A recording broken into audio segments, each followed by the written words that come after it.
Welcome to Asif YouTube channel. Hi friends, எறா 65 எப்படி செய்யலாம்னு சொல்லி பார்க்கலாம் வாங்க. அதுக்கு முன்னாடி சப்ஸ்கிரைப் பண்ணிக்கோங்க. தேவையான மசாலா பார்க்கலாம். மிளகாத்தூள், மஞ்சள் தூள், ஜீரகத்தூள், உப்பு, பட்டர்ஃப்ளை மசாலா, சக்தி மசாலா, மிளகு. இப்போ இறால இந்த மசாலா போட்டு கலந்துக்கலாம். இஞ்சி பூண்டு பேஸ்ட்டு 1 டீஸ்பூன் போட்டுட்டு இந்த மசாலா அப்படியே இறால போட்டுக்கலாம். இப்போ பாருங்கள், உங்களுக்கு கலர் பவுடர் தேவைப்பட்டால் கொஞ்சம் போட்டுக்கோங்க. இப்போ மசாலாவை கலந்துடலாம். கொஞ்சம் எண்ணெயை விட்டு கலந்தால் நல்லாயிருக்கும். கொஞ்சம் எண்ணெயை சேர்த்துக்கலாம்.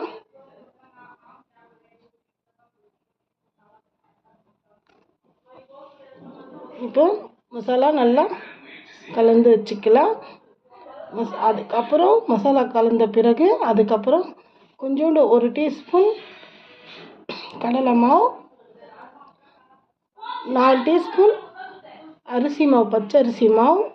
அரிசி மாவு போட்டால் நல்லா பரபரப்பாக இருக்கும், எண்ணெயை கூட நல்லா இசிக்காது. இதையும் சேர்த்து கலந்துக்கலாம் நல்லா. இப்போது மசாலா கலந்துட்டோம், நல்லா ஊற வைக்கலாம். ஒரு 6 மணி நேரம், ஒரு 10 மணி ஊறட்டோங்க. இப்போது மசாலா நல்லா ஊறிடுச்சு. அதுக்கு முன்னாடி சப்ஸ்கிரைப் பண்ணாதவங்க சப்ஸ்கிரைப் பண்ணிக்கோங்க, லைக் பண்ணுங்கள்.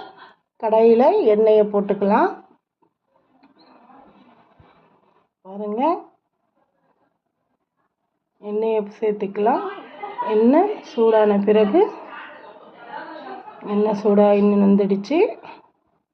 இப்போ நம்ம எண்ணெயில் இறா போட்டுடலாம். இறா 65னா என் பையனுக்கு ரொம்ப பிடிக்கும். என்னோடய வீடியோ பிடிச்சிருந்தா சப்ஸ்கிரைப் பண்ணுங்கள், ஷேர் பண்ணுங்கள், சப்போர்ட் பண்ணுங்கள். அப்போ தான் என்னோடய வீடியோ தொடர்ந்து போட முடியும். உங்களுடைய சப்போர்ட் ஃப்ரெண்ட்ஸ் எனக்கு ரொம்ப தேவை.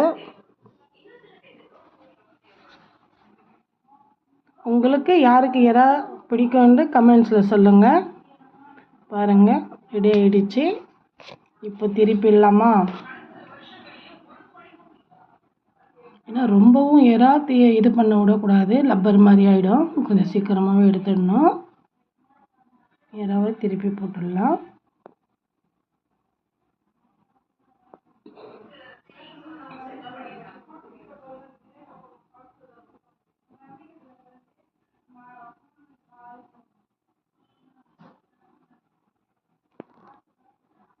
பாருங்க, எறா ரெடி ஆகிடுச்சு. வாங்க சாப்பிட்லாம்.